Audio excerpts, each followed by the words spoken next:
सप्रेम जय महाराष्ट्र. सध्या सोशल मीडियावर आणि टी व्ही न्यूज चॅनलवर सगळीकडे प्रत्येक गोष्ट कोण काय बोलतंय, कोण कुठलाही नेता काही बोलला का लगेच टी व्हीवर दाखवून प्रेक्षकांच्या मनामध्ये विष घालवण्याचं काम, विषांतर करण्याचं काम कदाचित हे नेतेच करतायत. मीडियाचं तर हे कामच आहे, कोण काय बोललं जनतेपर्यंत सगळ्या अपडेट्स गेल्या पाहिजे, बातम्या गेल्या पाहिजे. आत्ताच आपल्या देशाचा स्वातंत्र्य दिन 15 ऑगस्ट होऊन गेला.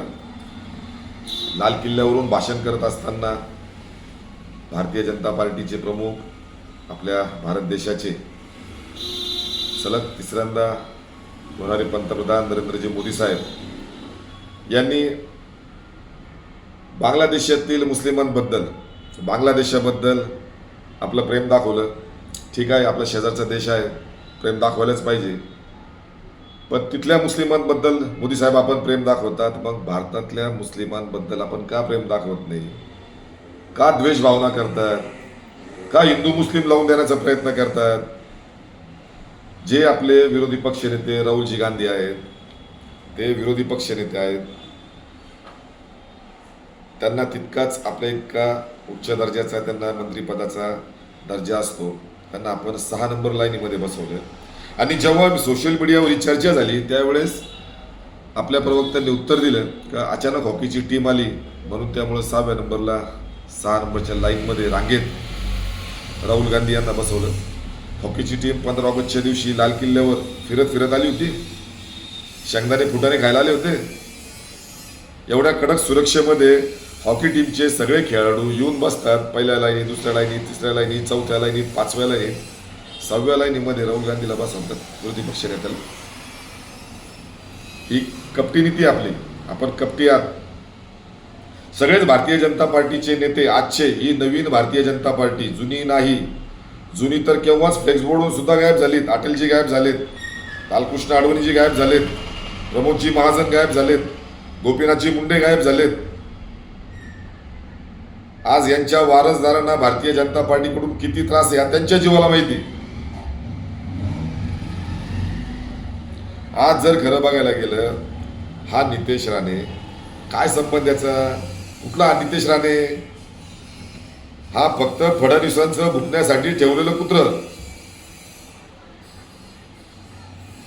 महाराष्ट्र शासनाला मी आव्हान करतो, अशा या माणसाला, द्वेष पसरवणाऱ्या माणसाला, हिंदू मुस्लिम जातीय दंगल उसळणाऱ्या माणसाला त्वरित अटक करा. याच्यामुळं फार मोठी जातीय दंगल एक दिवशी घडणार आहे. स्वतःला गब्बर म्हणतो. मी रस्त्यावर जात असताना लोक खिडक्या बंद करतात, मला घाबरतात. नितेश राणे कदाचित आपण 1975 साली रमेश सिप्पी यांचा शोले चित्रपट कदाचित आपण बघितला नसेल. बघितला असेल तर टाइमपास म्हणून बघू नका, पुन्हा एकदा तो चित्रपट बघा. त्यातला गब्बर बघा. अमजद खान त्या कलाकाराच्या आपण निम्म्या वजनात सुद्धा नसाल. गब्बर हा फक्त त्या चित्रपटातला व्हिलन होता, पण तो कुठल्याही समाजाचा द्वेषी दाखवलेला नाही, हे लक्षात घ्या. त्याने चित्रपटामध्ये जर सगळ्यात जास्त मारलेत ना, हिंदू कॅरेक्टर मारले बघा. मग तुम्ही गब्बर कस काय स्वतःला म्हणतात? खरे तुम्ही हिंदूंचे दुश्मनच आहेत. तुम्ही हिंदू मुस्लिम वाद लावून मान्य आहे. जो देशभक्त नसेल, मग तो हिंदू असो, मुस्लिम असो, कुठल्या धर्माचा असो, ज्याला देशाबद्दल प्रेम नसेल तो देशद्रोहीच आहे. अरे नितेश राणे, तू कोणताच मुसलमान तुला घाबरणार नाही. देशभक्त मुसलमान तर तुला घाबरणारच नाही. आणि का घाबरावं?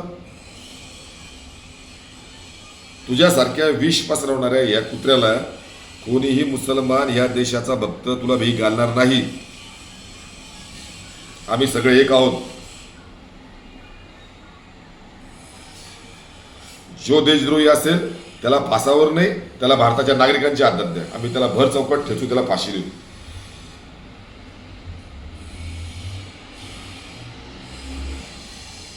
पोलीस प्रशासनानं त्वरित मी तर नाराधमालाच म्हणाल, या देशद्रोहाला त्वरित अटक झाली पाहिजे. महाराष्ट्राच्या राजकारणाचं वाटोळं करणारे, चिखल करणारे, भज करणारे फडणवीस,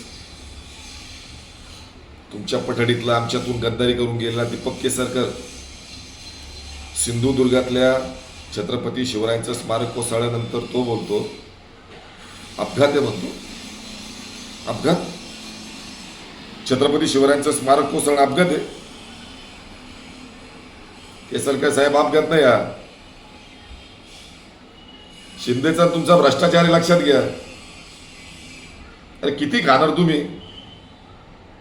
समृद्धी महामार्गामध्ये हजारो करोड रुपयांचा घोटाळा तुम्ही केला,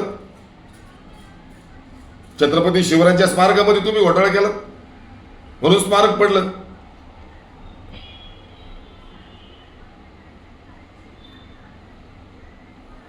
मुख्य माझे प्रश्न, बदलापूरमध्ये जो बलात्कार प्रकरण घडलं, त्या आरोपीला पकडलं, पण त्याला कठोरातली कठोर शिक्षा तुम्ही कधी देणार? सिंधुदुर्गातल्या छत्रपती शिवरायांचं स्मारक कोसळलं, जो आपटे फरार आहे, तो का फरार आहे, त्याला कुणी फरार केलं, त्याला कधी पकडणार, त्याला काय शिक्षा देणार? त्याचा चौरंग्या झाला पाहिजे, हातपाय छाटले पाहिजे त्याचे.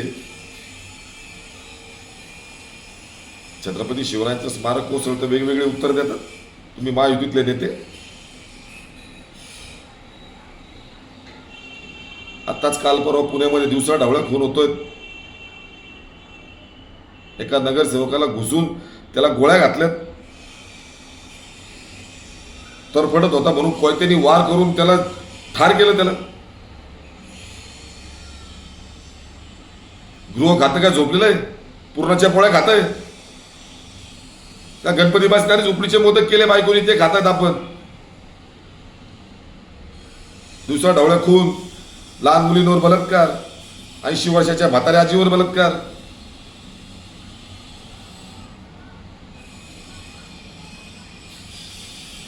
आणि फडणवीस साहेब, आपण बोलला छत्रपती शिवरायांनी सुरत लुटलीच नाही.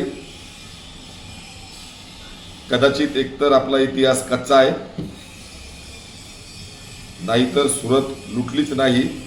आणि सुरत, गुजरात, महाराष्ट्रामधले सगळे प्रकल्प पळवून नेतोय, महाराष्ट्र लुटतोय, हे तुम्हाला मान्य आहे. इतिहास शिका. तुम्ही मीडियावर बोलल्यानंतर अनेक इतिहास संशोधक, इतिहासचे अभ्यासक ते बोलले, बघा जरा इतिहास वाचा, इतिहास समजून घ्या. छत्रपती शिवरायांनी सुरत का लुटली? सुरतमध्ये मुघलांचं राज्य होतं, धनसंपत्ती, अनेक शस्त्र असतील, अनेक मोठे मोठे प्राणी असतील, हत्ती, घोडे, हे त्यांच्याकडे जास्त प्रमाणात होते. ते आपल्या महाराष्ट्रातील जंजिरा किल्ल्यावरील सिद्धी, तो महाराष्ट्रात ज्या ज्या ठिकाणी आक्रमण करायचा, तो सुरतवरून सगळे द्रव्य, धन, प्राणी, पैसा सगळं तिथं त्याला पुरवलं जायचं आणि तो महाराष्ट्रावर हल्ले चढवायचा आणि काही किल्ले ताब्यात घेत होता. म्हणून छत्रपती शिवरायांनी डायरेक्ट खोडावर घात केला, खोडावर घात केला आणि 2दा सुरत लुटली. अशी अनेक कारण आहेत सुरत लुटण्यासाठी छत्रपती शिवाजी महाराजांचे. शिवाजी महाराजांचं काय गुजरात दुश्मन नव्हतं, पण तिथं जे मोगल होते त्यांची रसद महाराष्ट्रातल्या जंजिरा किल्ल्यावरील सिद्धीला होती, म्हणून सिद्धीला घायाळ करायचं होतं, कमजोर करायचं होतं, म्हणून सुरत लुटली. लक्षात घ्या, हा इतिहास आहे. हा इतिहास तुम्हाला पुसता येणार नाही. पण आमच्या आजच्या या तरुणांच्या डोळ्यासमोर अनेक प्रकल्प आमचे महाराष्ट्राचे गुजरातला पळवून नेण्यात गद्दार एकनाथ शिंदे असतील, अजित पवार असतील, फडणवीस, तुम्ही कारणीभूत आहात.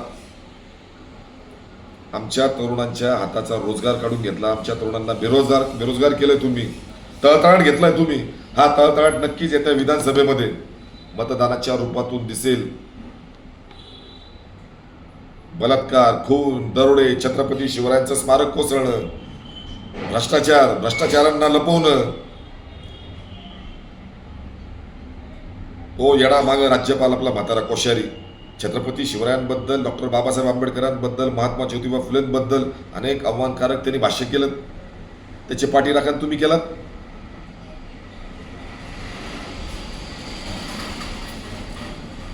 अनेक तुमचे भारतीय जनता पार्टीचे नेते तुमच्यामुळं खरा तुमचा भारतीय जनता पार्टी पक्ष संपणार आहे, लक्षात घ्या.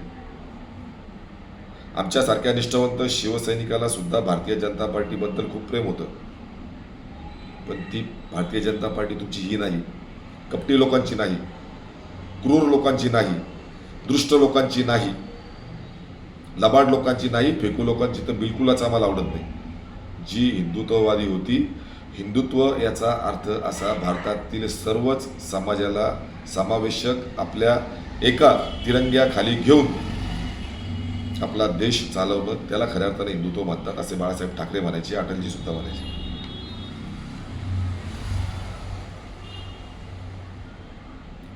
येत्या काळामध्ये या विधानसभा निवडणुकीत निश्चितच आपल्या या महाराष्ट्राचा प्रत्येक नागरिक तुमच्यासारख्या लबाड लोकांना घरी पाठवल्याशिवाय किंवा महाराष्ट्रातून हद्दपार केल्याशिवाय राहणार नाही. जय हिंद, जय महाराष्ट्र, जय संविधान. यंदा पुन्हा उद्धव सरकार.